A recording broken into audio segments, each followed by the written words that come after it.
Hi friends, எல்லாருக்கும் வணக்கம். Welcome back to my channel. இன்னைக்கு டீ கடையில் கிடைக்கிற சின்ன சின்ன பந்து மாதிரி போண்டா நம்ம டீ போடுறதுக்குள்ளே எப்படி செய்யலாங்கிறதா இந்த வீடியோவில் பார்க்க போகிறோம். இதோட மெஷர்மெண்ட்ஸ் என்ன, இது எப்படி செய்யலாங்கிறத வாங்க வீடியோக்குள்ளே போய் பார்க்கலாம்.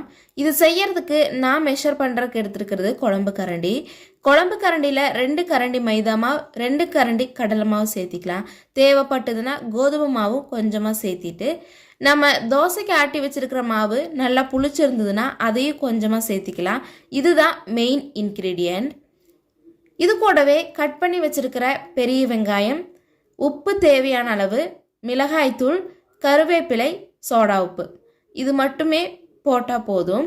இது கூட காயப்பொடி தேவைப்பட்டதுன்னா கொஞ்சமாக சேர்த்திக்கலாம்.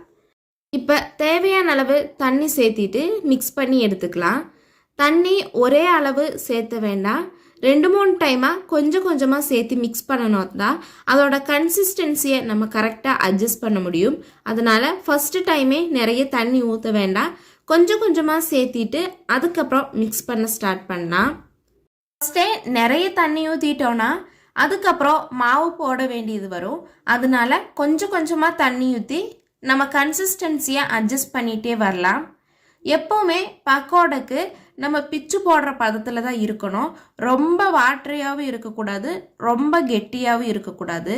நான் இப்போ இந்த கன்சிஸ்டன்சி அட்ஜஸ்ட் பண்ணிவிட்டு உங்களுக்கு காமிக்கிற பாருங்க.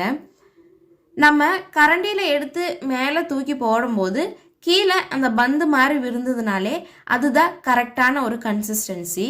இதை மிக்ஸ் பண்ணி ஒரு 1/2 hour விட்டுட்டு அதுக்கப்புறம் போட்டிங்கனாலும் நல்லா சூப்பராகவே வரும். நம்ம உடனே செய்யறதுனாலும் செய்யலாம். ஒரு 1/2 hour ஆகும்போது அது நல்லா ஃபெர்மெண்ட் ஆன மாதிரி ஆயிரும். அப்போ கொஞ்சம் கூடிய நல்லா இருக்கும். இப்போ ஃபுல்லாக மிக்ஸ் பண்ணிவிட்டு என்னோட கன்சிஸ்டன்சியை பாருங்கள். மேலே தூக்கி போட்டால் கீழே பால் மாதிரி விழுகணும்.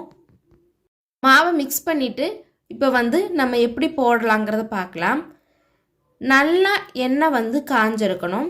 நம்ம எண்ணெய் பொருள் எது ஃப்ரை பண்ணுறதுனாலுமே நம்ம ஆயில் நல்லா ஹீட்டாக இருந்ததுனா தான் வேகம் அது வெந்தும் வரும்.